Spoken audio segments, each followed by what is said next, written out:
사도신경 하심으로 1월 29일 새벽 예배를 하나님께 드리겠습니다.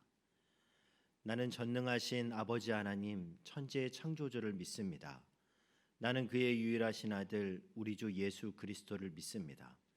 그는 성령으로 잉태되어 동정녀 마리아에게서 나시고 본디오 빌라도에게 고난을 받아 십자가에 못 박혀 죽으시고 장사된 지 사흘 만에 죽은 자 가운데서 다시 살아나셨으며 하늘에 오르시어 전능하신 아버지 하나님 우편에 앉아 계시다가 거기로부터 살아있는 자와 죽은 자를 심판하러 오십니다.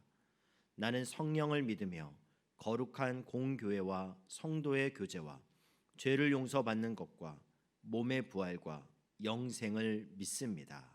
아멘. 다 함께 찬송가 64장을 부르시겠습니다.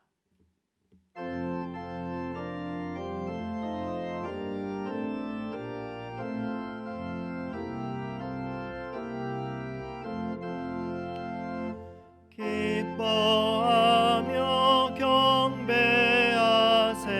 영광의 주 하나님 주 앞에서 우리 마음 피어나는 꽃 같아 죄와 슬픔 사라지고 의심 구름 거치니 변함없는 기쁨의 주 밝은 빛을 주시네. 땅과 하늘 만물들이 주의 솜씨 빛내고 별과 천사 노래소리 끊임없이 드높아 물과 숲과 산과 골짜 들판이나 바다나 모든 만물 주의 사랑 기뻐 찬양하여라. 우리 주는 사랑이요 복의 근원이시니 삶이 기쁜 샘이 되어 바다처럼 넘치네. 아버지의 사랑 안에 우리 모두 형제니 서로 사랑하게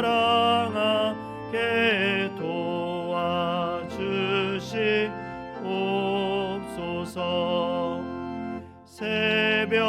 새벽별의 노래 따라 힘찬 찬송 부르니 주의 사랑 줄이 되어 한맘 되게 하시네. 노래하며 행진하여 싸움에서 이기고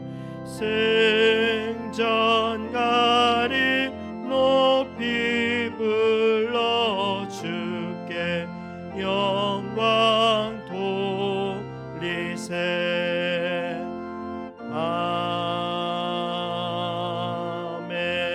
아멘. 오늘 우리에게 주시는 말씀은 마태복음 8장 1절에서 13절까지의 말씀입니다. 제가 봉독해 드리도록 하겠습니다. 예수께서 산에서 내려오시니 수많은 무리가 따르니라. 한 나병 환자가 나와 절하며 이르되 주여 원하시면 저를 깨끗하게 하실 수 있나이다 하거늘 예수께서 손을 내밀어 그에게 대시며 이르시되 내가 원하노니 깨끗함을 받으라 하시니 즉시 그의 나병이 깨끗하여 진지라.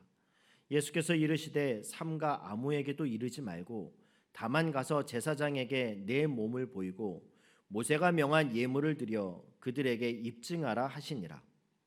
예수께서 가버나움에 들어가시니 한 백부장이 나와 간구하여 이르되 주여 내 하인이 중풍병으로 집에 누워 몹시 괴로워하나이다. 이르시되 내가 가서 고쳐주리라. 백부장이 대답하여 이르되 주여 내 집에 들어오심을 나는 감당하지 못하겠사오니 다만 말씀으로만 하옵소서. 그러면 내 하인이 낫겠사옵나이다. 나도 남의 수하에 있는 사람이요 내 아래에도 군사가 있으니 이더러 가라 하면 가고 저더러 오라 하면 오고 내 종더러 이것을 하라 하면 하나이다. 예수께서 들으시고 놀랍게 여겨 따르는 자들에게 이르시되 내가 진실로 너희에게 이르노니 이스라엘 중 아무에게도 이만한 믿음을 보지 못하였노라.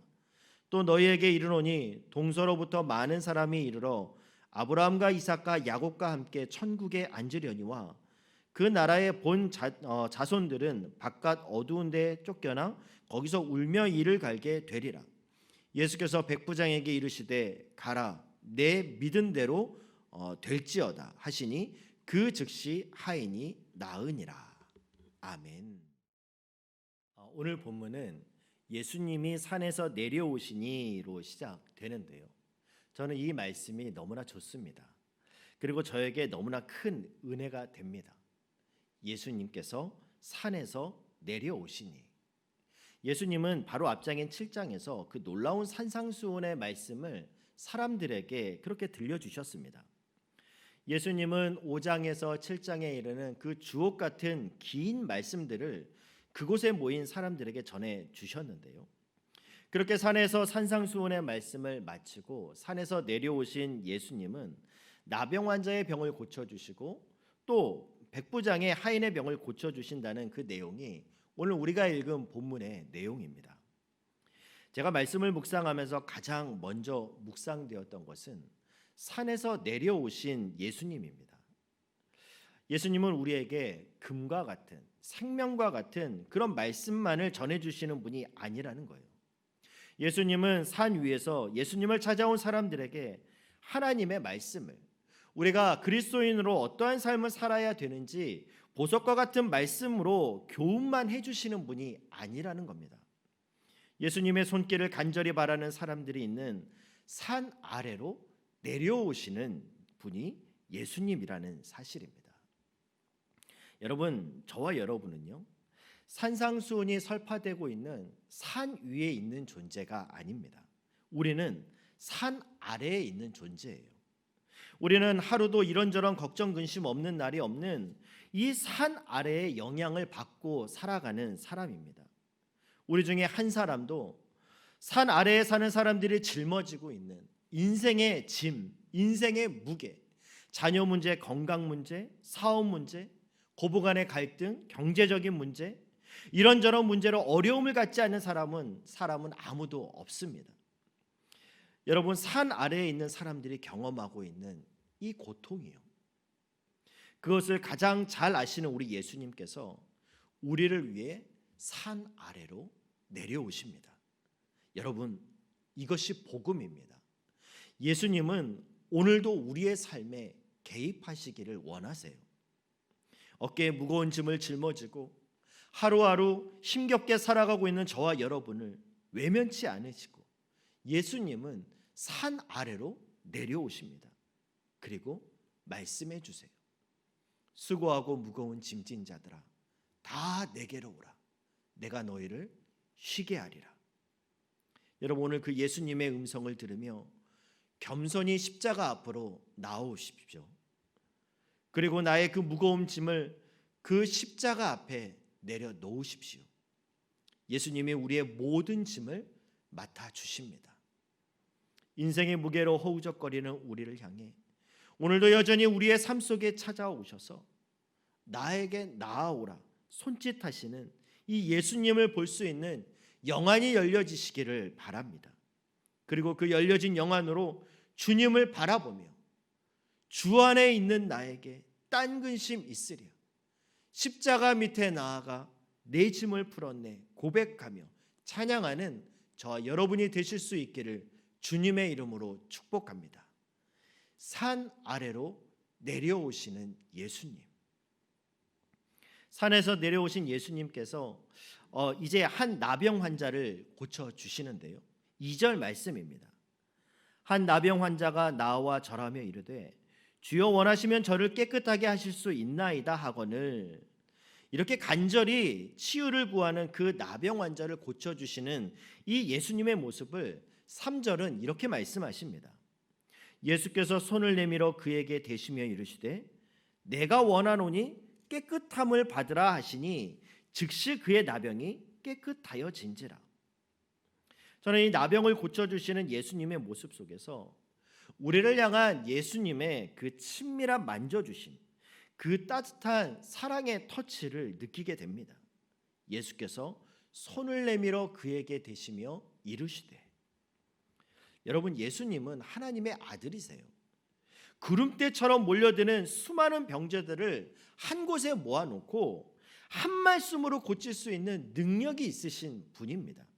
이곳에 모인 모든 병자들에게 고침이 임할지어다.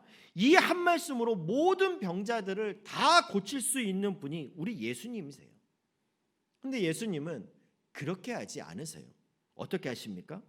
그를 고쳐주시기 전에 먼저 그의 손을 잡아주시는 예수님이에요.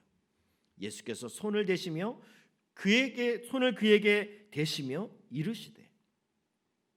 그의 육신의 병을 치유해 주시기 이전에 먼저 그 병으로 상처받았을 그 마음을 감싸주시는 그 예수님이에요. 여러분, 나병은 그 당시 사람들의 인식에는 하나님의 저주라고 여겨졌습니다. 그가 하나님께 엄청난 죄를 지어서 저주를 받아 나병에 걸렸다, 이런 생각을 하고 있었습니다. 사랑하는 형제자매 여러분, 예수님은 우리의 눈에 보이는 병의 고침에 관심이 있기보다 그것으로 마음고생했을, 그것으로 상처받았을 우리의 심령에 더 관심을 갖고 계세요. 그 무거운 삶의 무게로 하나님을 잊어버리고 온통 시선이 나의 이 아픔에만, 나의 이 고통에만, 거기에만 향하고 있는 우리를 향해 불쌍히 여겨주시는 주님이 먼저 우리의 상한 심령을 감싸주시고 그의 따뜻한 위로의 손길로 우리의 손을 먼저 잡아주신다라고 하는 이 사실입니다. 여러분, 기억하시기 바랍니다. 하나님은 효율성으로 우리를 대하지 않으세요. 하나님은 내가 쓸모가 있기 때문에, 내가 어디에 써먹을 때가 있기 때문에 하나님이 우리를 사랑하시는 게 아니에요. 세상의 세파 속에서, 죄악된 세상 속에서 이리저리 흠집나고 깨지고 세상 사람들의 눈에는 아무짝에도 쓸모가 없고 또 오늘도 이런저런 손가락질 받는 자리에 있는 나지만 오히려 그렇기 때문에 하나님은 더 깊이 우리를 사랑하십니다. 여러분, 이 사실을 믿으실 수 있기를 바랍니다. 우리 앞에 놓여진 현상만을 바라볼 때 우리는 늘 낙심하며 살아갈 용기마저 잃어버릴 때가 많이 있습니다. 그래서 우리도 모르게 우리의 손을 쭉 늘어뜨리면서 그렇게 살 때가 많이 있습니다. 근데 하나님은 오늘도 스바냐 선지자를 통해서 우리에게 이렇게 말씀하세요. 시온에 따라 노래할지어다. 이스라엘아 기쁘게 부를지어다. 예루살렘 따라 전심으로 기뻐하며 즐거워할지어다. 여호와가 내 형벌을 제거하였고 내 원수를 쫓아냈으며 이스라엘 왕 여호와가 내 가운데 계시니 내가 다시는 화를 당할까 두려워하지 아니할 것이라. 그날에 사람이 예루살렘에 이르기를 두려워하지 말라 시온아, 내 손을 늘어뜨리지 말라. 너의 하나님 여호와가 너의 가운데 계시니 그는 구원을 베푸실 전능자이시라. 그가 너로 말미암아 기쁨을 이기지 못하시며 너를 잠잠히 사랑하시며 너로 말미암아 즐거이 부르며 기뻐하시리라. 우리가 객관적으로 보기에 모든 사람이 좋아할 만한 대단한 인물이라서 우리가 존귀한 존재가 아닙니다. 빽빽한 구름과 같이 수많은 허물이 있는 존재지만 하나님은 우리를 버리지 못하세요. 왜요? 나를 예수 그리스도의 핏값을 주고 사셨다라는 거예요. 넌 내 거라는 거예요. 내가 너를 만들었고 너는 내 아들, 내 딸이라는 겁니다. 세상 사람들은 너를 뭐라고 욕하고 비난하고 손가락질 할지 몰라도 나는 네가 좋다라는 거예요. 오늘 하나님이 들려주시는 이 음성을 들으실 수 있기 바랍니다. 나는 네가 좋아.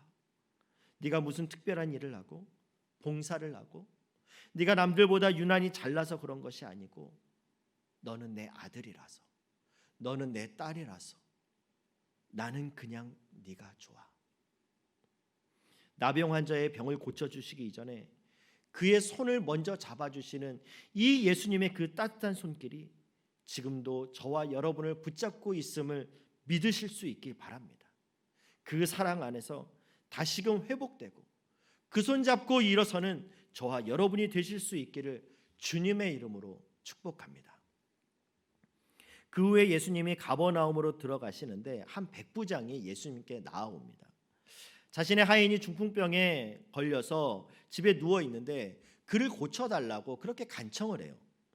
그 당시에 종이나 노예라고 하는 신분은 짐승과 다를 바 없는 그런 취급을 받았던 존재입니다. 어떤 사람의 말에 의하면 짐승과 노예의 차이는, 노예는 말을 할 수 있는 짐승일 뿐이다, 이렇게 말할 정도로 짐승 취급을 받던 게 바로 노예입니다. 근데 병들어 죽어가고 있는 하인을 살리기 위해서 예수님께 찾아와 고쳐달라고 그렇게 간청하고 있는 이 백부장이에요. 예수님은 그 백부장을 보시고 큰 감동을 받습니다. 그래서 내가 가서 고쳐주리라 이렇게 말씀하세요. 그러자 백부장이 깜짝 놀라면서 8절 9절에서 이렇게 말합니다. 백부장이 대답하여 이르되 주여 내 집에 들어오심을 나는 감당하지 못하겠사오니 다만 말씀으로만 하옵소서. 그러면 내 하인이 낫겠사옵나이다. 나도 남의 수하에 있는 사람이요 내 아래에도 군사가 있으니 이더러 가라 하면 가고 저더러 오라 하면 오고 내 종더러 이것을 하라 하면 하나이다. 예수님은 백부장의 이 말에 너무나 놀랍게 여겼다 이렇게 성경은 말하는데요. 이 놀랍게 여긴다라는 이 말을 원어로 보면 감탄하다, 경이롭게 여기다 이런 뜻을 가지고 있습니다. 예수님은 너무나 놀라면서 이 제자들에게 내가 이스라엘 사람들 중에 이만한 믿음을 보지 못했다 이렇게 말씀을 하세요. 여러분, 이 백부장이 가졌던 이만한 믿음, 이 이만한 믿음은 어떤 믿음입니까? 그가 가졌던 믿음은 큰 믿음입니다. 그의 믿음은 예수님을 감동케 하는 믿음이었습니다. 저 여러분이 이만한 믿음, 큰 믿음, 예수님을 감동케 하는 믿음의 사람이 될 수 있기를 주님의 이름으로 축복합니다. 우리 인생에는 이런저런 작은 문제가 끊임없이 우리의 삶 엄저리에서 서성거리면서 우리를 괴롭혀요. 그러나 이런 인생의 크고 작은 문제를 만날 때 믿음의 사람이 두려워하지 않는 것은 그 문제보다 크신 주님이 나와 함께 하시고 내 삶을 통치하시며 다스리고 있다라는 이 믿음 때문이라는 겁니다. 저는 개인적으로 제 자신이 감당할 수 없는 인간적으로 참으로 어려운 그런 일들을 만날 때마다 제가 붙드는 말씀이 있습니다. 바로 고린도전서 2장 10장 13절 말씀입니다. 하나님께서 우리가 감당치 못하는 그런 시험을 주신 적도 없거니와 시험 당할 그쯤에 피할 길도 여시느니라. 저는 이 말씀을 말씀 그대로 믿습니다. 그래서 내 인생에 문제가 오고 도무지 이 문제는 내 힘으로 어떻게 할 수 없는 그런 절망이 올 때마다 이 말씀을 계속 되뇌어요. 그렇습니다. 주님이 약속하신 이 말씀, 우리가 감당치 못할 시험을 주님을 주신 적도 없거니와 시험 당할 즈음에 피할 길도 내신다라는 이 약속을 제가 믿습니다. 주님, 이 문제를 통해서 하나님은 영광을 받으실 것이고 나에게 새로운 일이 시작될 것입니다. 이렇게 선포하며 기도하면 하나님이 상상도 못하는 방법으로 그렇게 문제를 풀어주시는 것들을 자주 경험하게 됩니다. 사랑하는 형제자매 여러분, 우리가 그런 수많은 삶의 간증의 경험을 통해서 하나님을 통하여, 예수님을 향하여, 성령님을 향하여 더욱 신뢰하게 된다면 우리는 성경에 있는 모든 약속이 내 삶에서 동일하게 역사할 것이라고 그렇게 믿어지게 될 것입니다. 그러므로 저와 여러분이 믿음을 갖되 큰 믿음을 가지시고 이 힘들고 어려운 세상에서 승리하는 하나님의 사람이 될 수 있기를 바랍니다. 그리고 저와 여러분의 삶에 끊임없는 믿음의 역사가 일어나기를 주님의 이름으로 축복합니다. 기도하겠습니다.